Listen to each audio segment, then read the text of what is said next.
Before the first foundation stone of the first city was ever laid, before the first word was carved into clay, there was the spear. We have been fed a romanticized version of our past, a fairy tale of peaceful hunter-gatherers living in a lost Eden, wandering the earth in harmony with nature and each other. That is a lie. The soil of our planet does not hold the bones of a peaceful species. It holds the evidence of a 13,000-year-old execution. History is not a record of peace interrupted by occasional conflict. It is a relentless chronicle of war, only briefly interrupted by periods of exhaustion and the time needed to bury the dead. To understand why we are on the brink of global destruction today, we must look back to the moment the first human realized that killing a neighbor was more efficient than competing with him.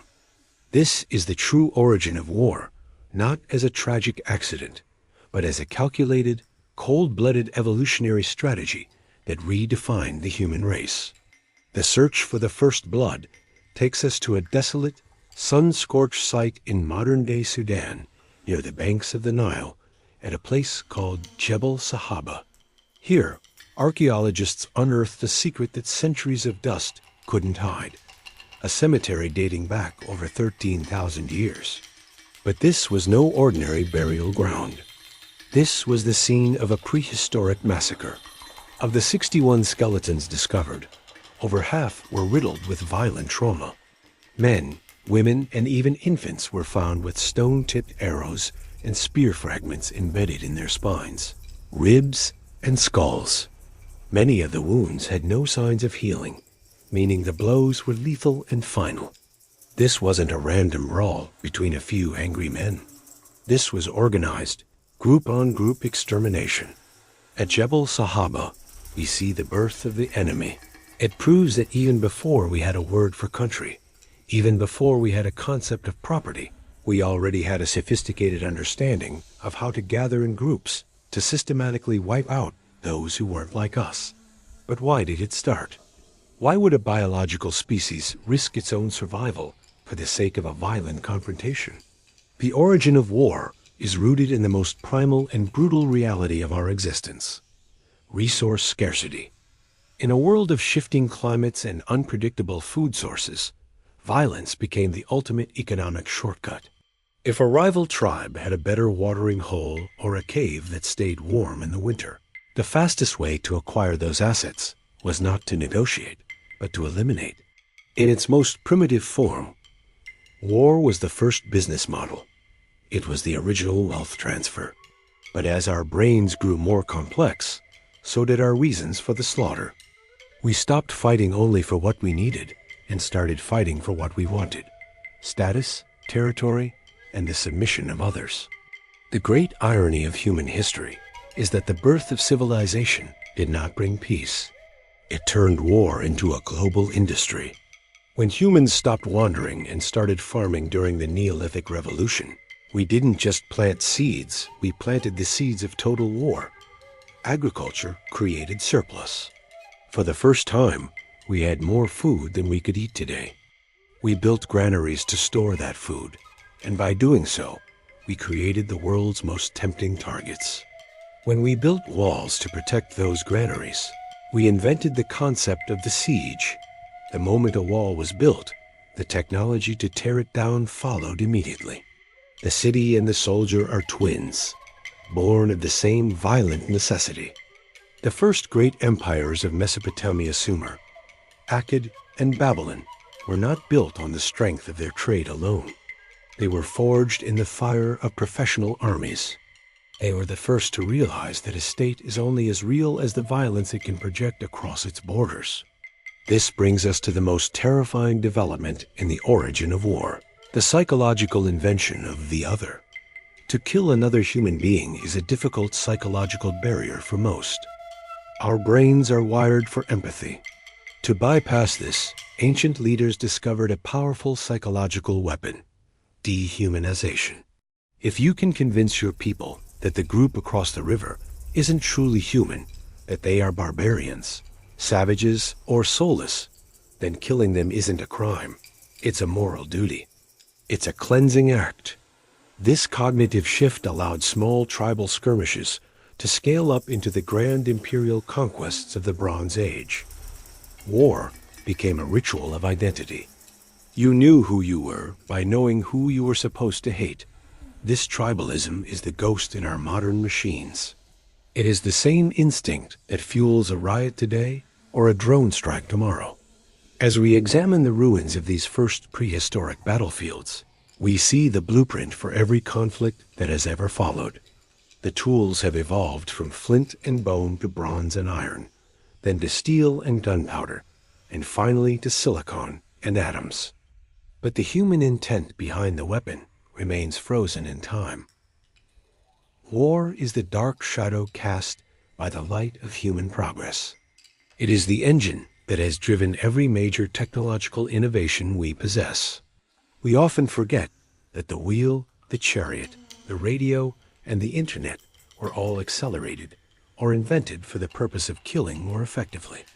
We are not a peaceful species that occasionally fights. We are a warrior species that occasionally enjoys a quiet moment. Every modern human alive today is the descendant of a survivor. The peaceful tribes, the ones who refused to organize for violence, were wiped out, enslaved, or absorbed 10,000 years ago. Our very DNA is the result of a 13,000-year-old arms race. We carry the genes of the winners of Jebel Sahaba. We carry the instincts of the Akkadian conquerors. We are the products of a history that rewards the most efficient killer. As we stand in the present day, surrounded by the most sophisticated weapons ever conceived, we must realize that the hand holding the button is the same hand that once held the stone spear.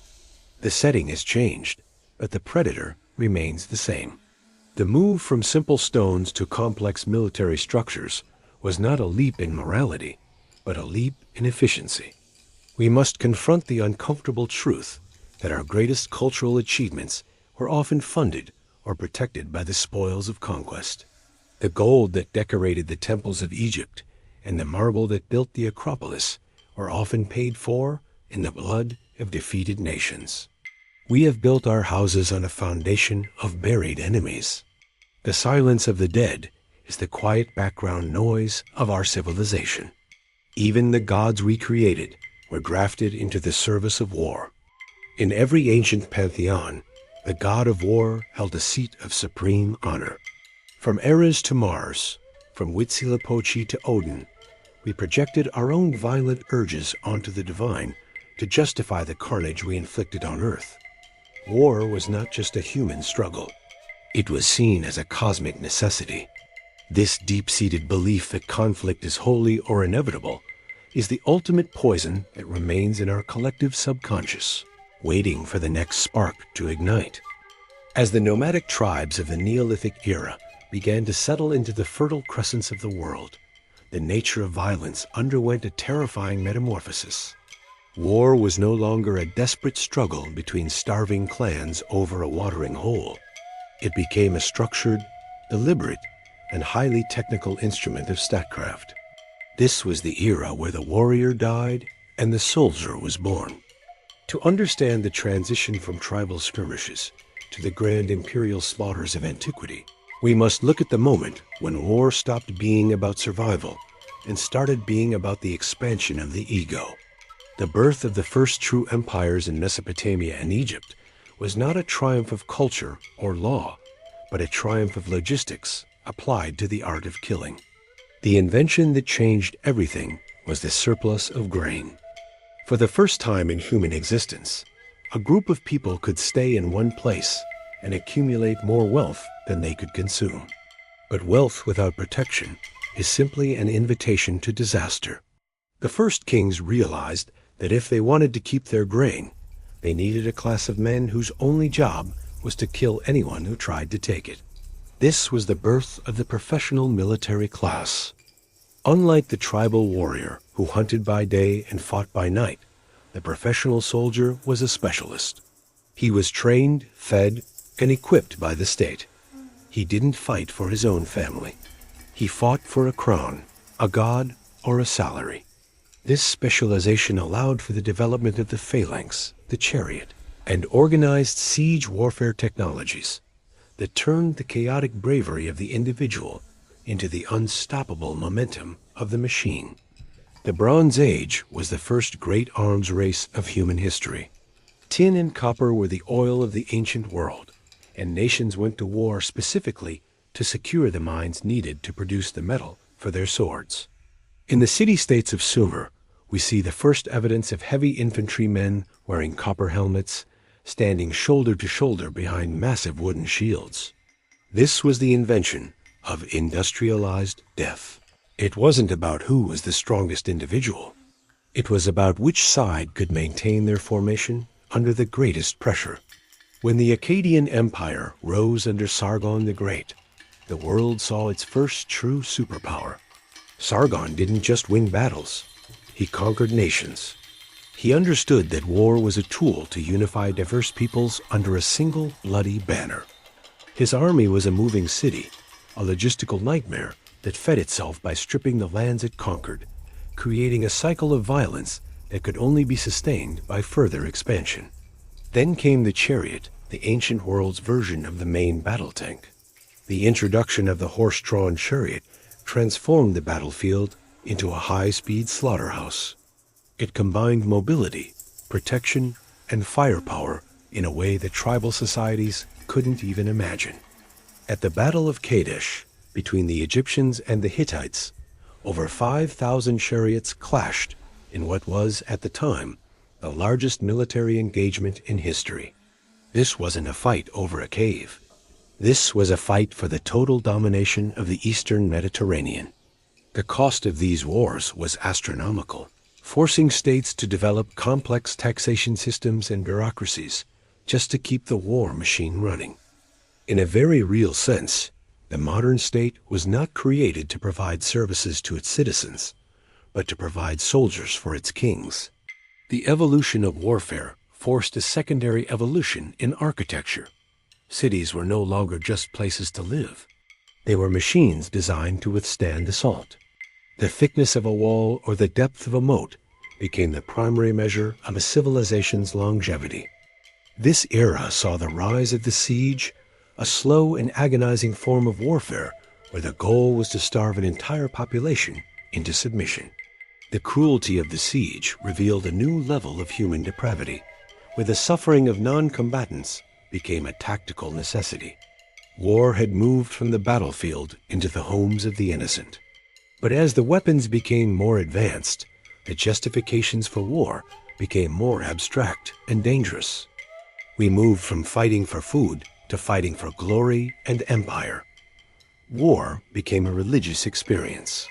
The kings of Assyria, perhaps the most brutal military society to ever exist, believed that their god, Ashur, demanded the constant conquest and humiliation of their neighbors.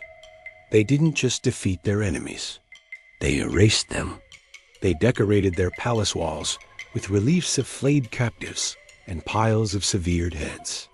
This was psychological warfare in its purest form. The goal was to break the will of the enemy before the first spear was even thrown. The Assyrians proved that terror is as effective a weapon as iron, and their legacy of state-sponsored cruelty echoes in every total war the world has seen since. The ultimate consequence of this era was the permanent militarization of the human mind. By the time the Iron Age began, war had become the primary engine of human progress. If you wanted better roads, you built them for your armies. If you wanted better mathematics, you developed them for your ballistics and logistics. If you wanted a more organized society, you modeled it after the military hierarchy. The great men of history, Alexander, Caesar, Genghis Khan, were not remembered for their contributions to art or science, but for their ability to command the slaughter of thousands. We have spent thousands of years worshiping the very men who perfected the art of our destruction. This period of history teaches us a chilling lesson. The state and the sword are inseparable. Every empire that has ever brought order to the world did so at the edge of a blade. The peace we enjoy today is built on the layers of bones left behind by the professional armies of the past. We are not a species that outgrew violence. We are a species that moved violence from the individual to the institution. The origin of war is not just a point in time. It is a permanent transformation of the human soul. We have become the only creature on Earth that can organize its own mass extinction in the name of a flag, a king, or a god. The soldier is the ultimate expression of the state's will, a man who has surrendered his own morality to become a tool in a larger, deadlier game.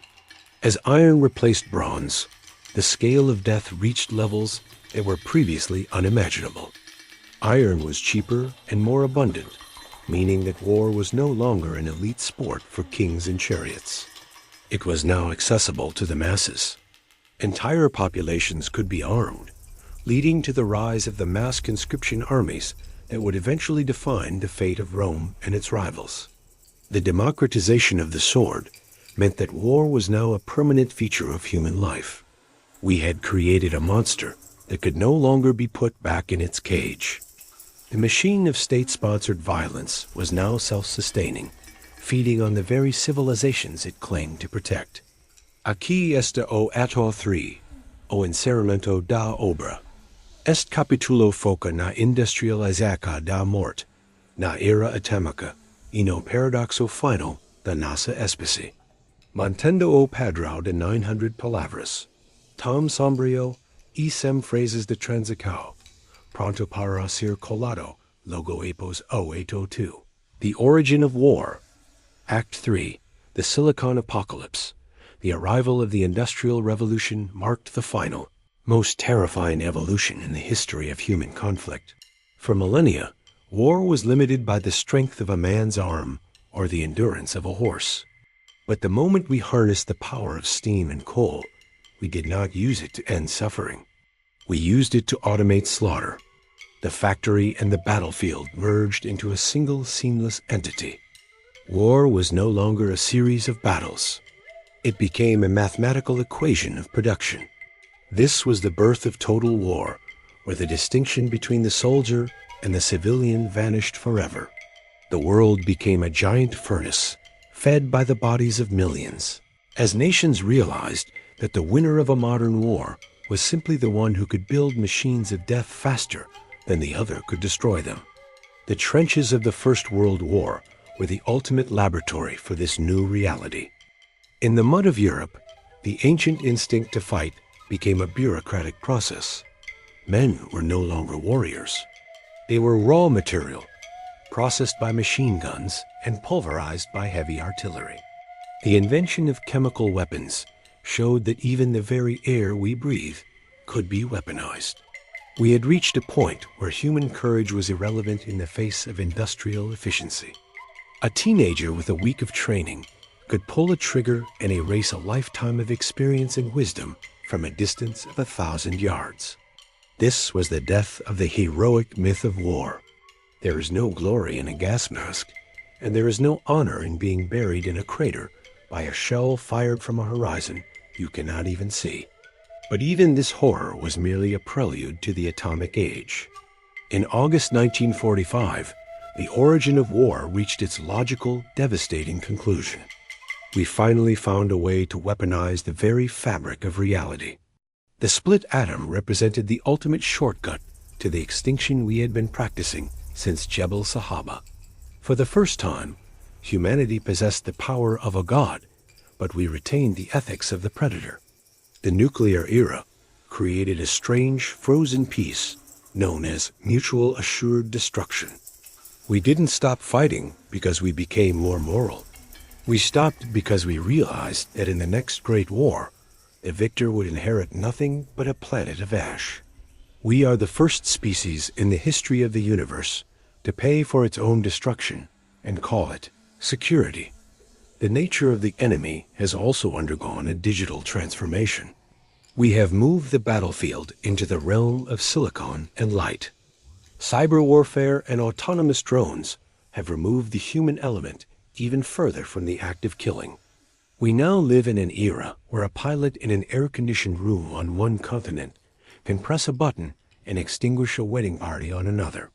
This disconnected death is the final triumph of the dehumanization process that began in the ancient world.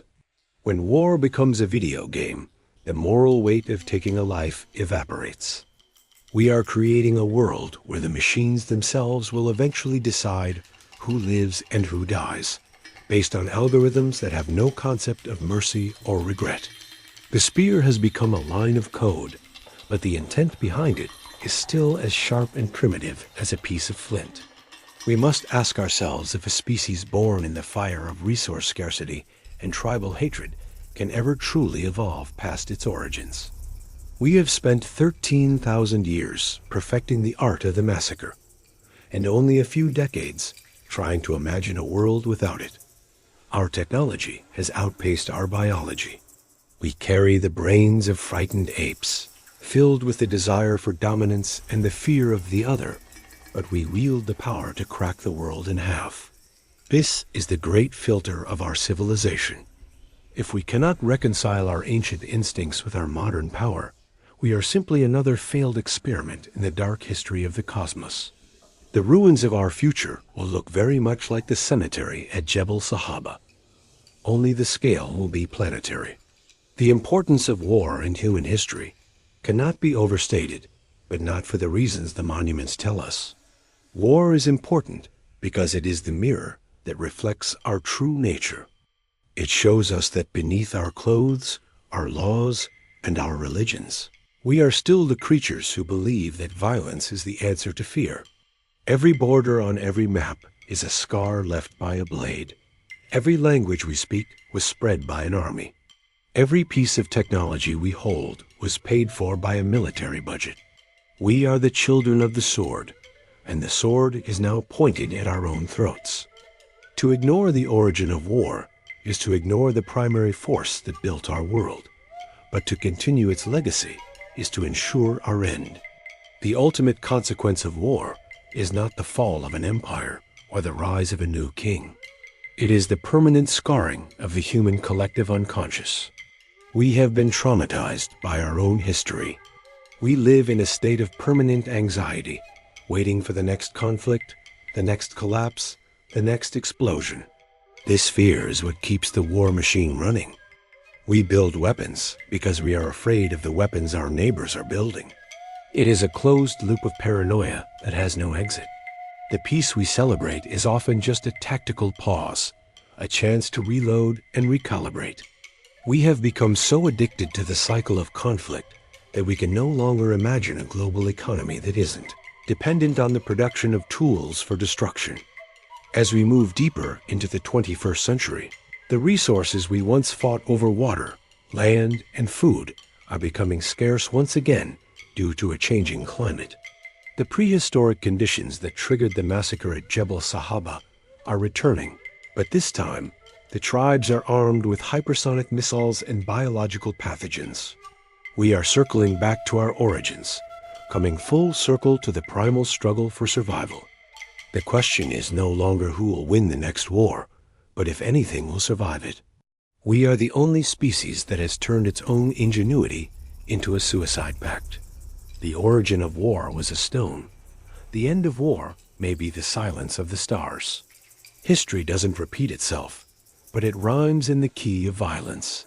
We are still the predators of the Nile, still the professional killers of Sumer, still the frightened masters of the atomic flame. The only way to break the cycle is to acknowledge the dark truth of where we came from. We are not a peaceful species that was corrupted by civilization. We are a violent species that used civilization to make its violence more efficient.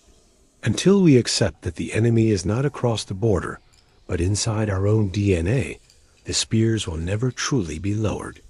The final record of humanity will not be written in books, but in the layers of earth that cover our remains, just like the ones who fell 13,000 years ago.